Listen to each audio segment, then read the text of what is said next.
program is powered by the Inspired Design School of Fashion. Okay, this is the second part of my last class on drafting a pants pattern. I decided to divide it into two to make it easy on for everyone to follow. Okay, so we already drafted the front pattern. We're just going to jump right in, doing almost exactly the same thing we did for the front for the back. So let's see if this one can be much more faster. All right, so we already have our the length, the waistline to the ankle line A to B, and then we'll have the the hip depth is the same for the front and the back. The crotch depth is the same, so we already have it. I'm just going to extend those lines. The knee line is also the same now, but the hip arc is not the same. So on the hip line, see, let's extend this line now. This is the hip depth here at C. So the hip line for the back is the hip arc, back hip arc is 10 inches. So I'm going to measure 10 inches plus quarter of an inch for ease, which is exactly at this point. Then I'm going to insert the same measurements at the crotch line, 10 1/4, which is here.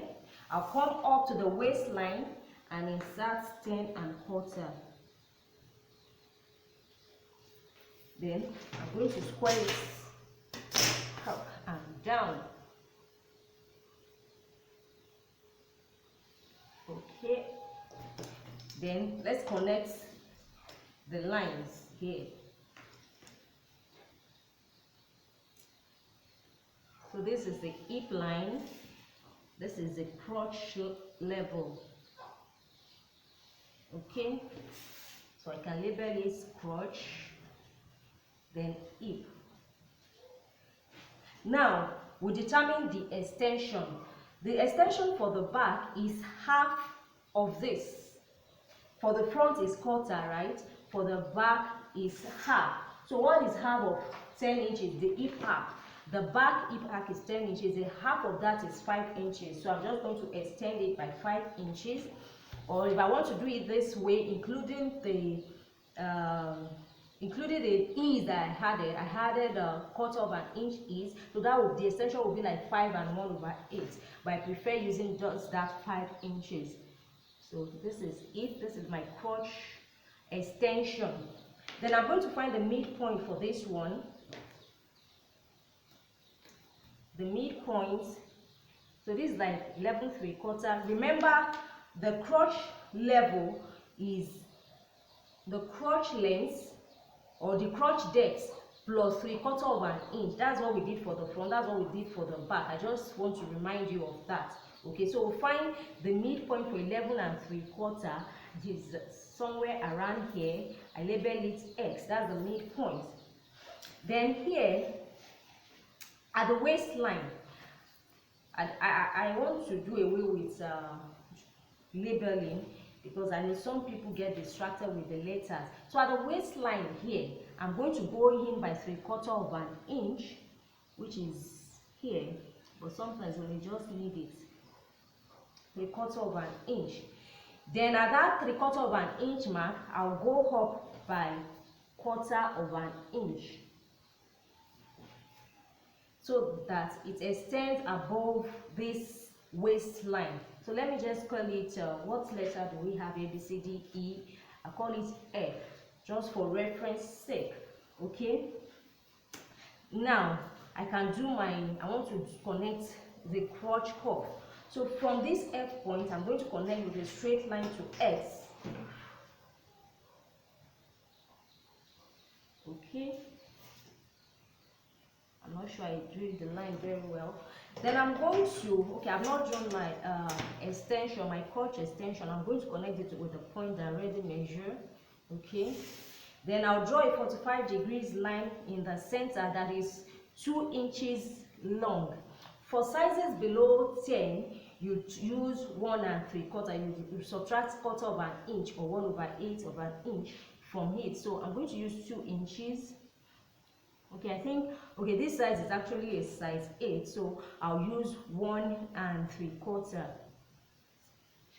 Then with a curved line, I'm going to connect X to this point and they're very close to this point. My curve may not really work, except maybe if this one will work. So I'll just try and maybe freehand it.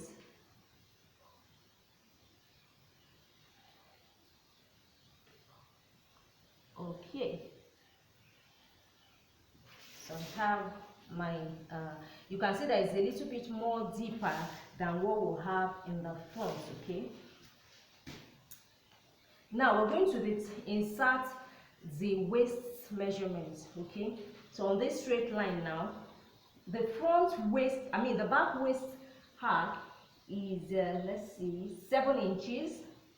So 7 inches plus the dart intake, we're taking in more darts at the back than in the front. So the dart for the back is 2 inches plus 1/4 inch for his. So that's 2 1/4.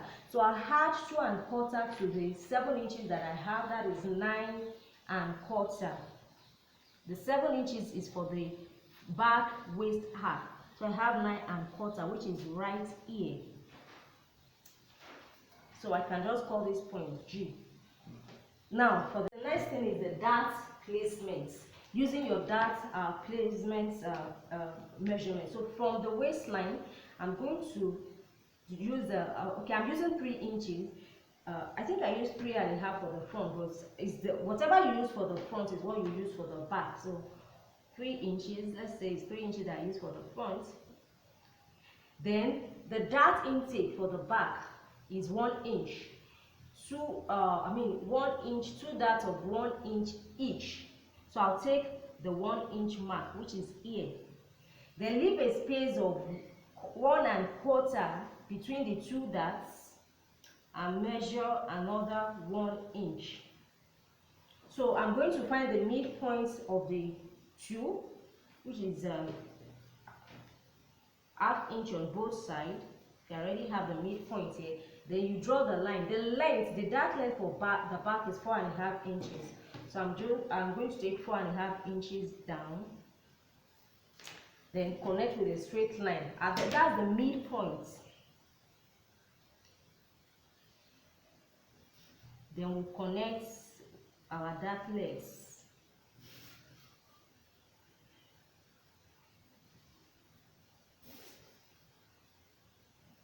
Like I said, when drafting the front part, you can decide to use just 1 dart, and you can use personal dart intake. That means your own darts, maybe you don't have too much broad, and so you don't have to use as much dart as this. Maybe you can use 3/4 inch for the 2, or so if you're using 1 dart, you can decide, okay, I want 1 inch on both sides, however you want it. Okay, the next thing we're going to do is to do the waistline. So we're going to connect. We already have a waistline mark here. So from here, we're going to connect with a slightly curved line to G.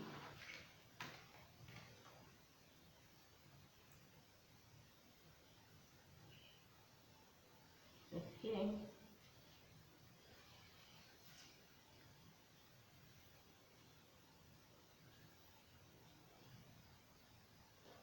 Okay, so I hope I've not made it too curved. I think I made it too curved. So I'm just going to withdraw it. I don't want it to be too curved. Just connect the lines. So please disregard this one. So whatever you have, for instance, maybe yours, the dart leg does not reach the line. You have to extend it and then make sure that the dart legs are equal. Okay, the next thing we're going to do is to find the grain line, which is our crease line. So I'll find, just like we did for the front, we'll find the midpoints from the side seam here to the crotch points. You find the midpoints, then you add 1/2 inch to whatever mark whatever value you have. then you mark it on your pattern. So I'm going to do the same thing for the top so that I have a straight line. Okay, I'll just draw my line. Make sure that your line is straight.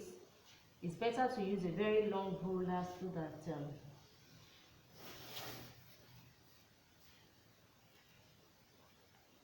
the crease line is important. You know, when you are drafting, when you draft your pants, is what divides the left from the right so that it's equal. So for the back, using the standard measurement, you can use your personal measurements. So I'll use 5 inches.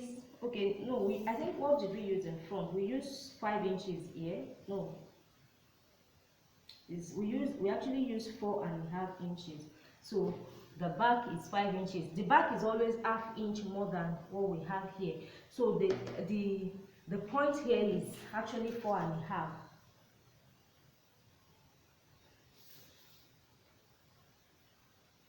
In actual fact, we really don't need the measurement at the knee level, especially when we're not using personal fit. Once you have this 4.5 on both sides at the ankle length, we're just going to connect to the crotch and the side seam.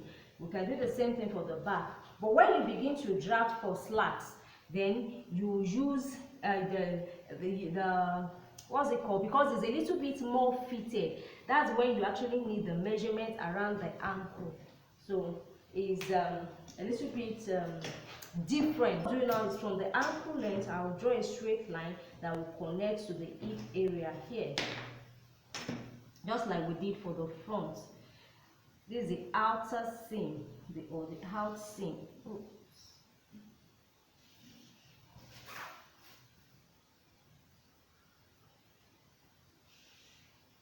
Okay.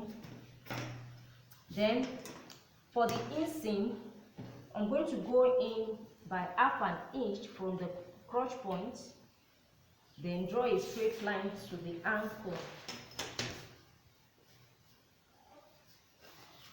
Oh, I'm trying to make sure that my lines are straight with, let's see, I have 4.5 here.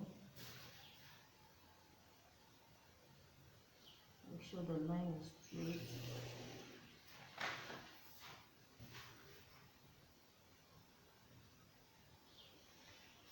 Okay, then I'll take my hip curve from the point here.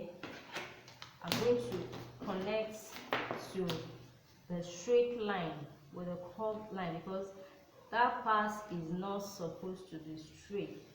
And when you are drafting a slack, it goes even deeper than this, and then is also more fitted at the butt area. So those are the things that differentiate the slacks from the Trouser Foundation. Okay, I'm going to drop a link to the class that has a full detail. We have like 8 different kinds of pants patterns and designs in that class, and it's just for a token. The last thing I'm going to do is to show you how you can have, different lengths of pants. We're going to start by inserting let's use the ring pin, the short shorts, which is usually called the bump shorts. So if we want to draft a bump short pattern, the bump short pattern, or all this pattern or the length, can be used with different foundation. We have the jean foundation, you can use this length. You can we have the slack foundation, this is the trouser foundation, we have the culotte foundation.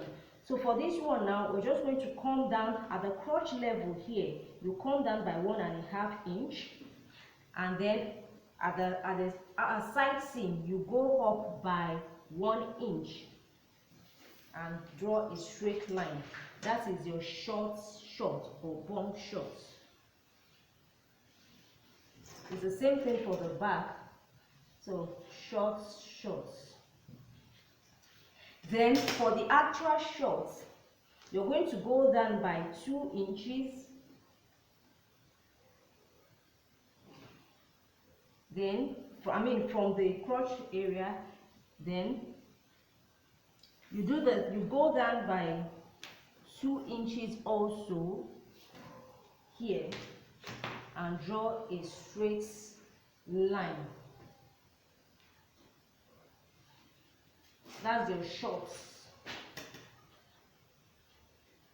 Then the next one is the Jamaican shorts. So the Jamaican short is 6 inches below the crotch point on both sides. You're going to measure 6 inches and draw your line.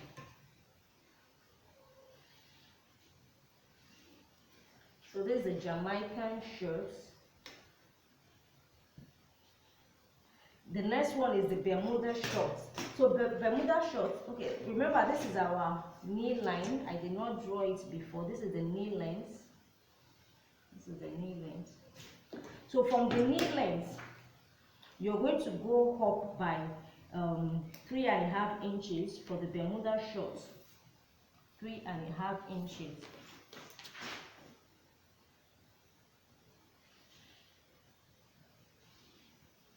So we call that the Bermuda shorts.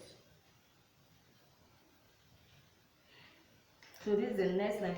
The next one is the pedal pusher, which is below the knee length. So below the knee, you're going to come down by 2 inches. That's the Bermuda shorts. The pedal pusher. Pedal pusher. Then the next one is the Tornado shirt, or the Tornado length, whatever, I don't know. So that one will come, is like 5 inches below the pedal pusher or 7 inches below the knee. 7 inches below the knee. It's called Tornado.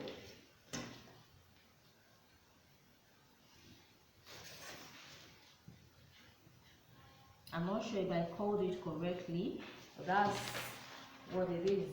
Then the last one is the capri length, which is 1 inch above, above the ankle length. 1 inch above. I'm just going to measure 1 inch up. 1 inch up. And we have the capri.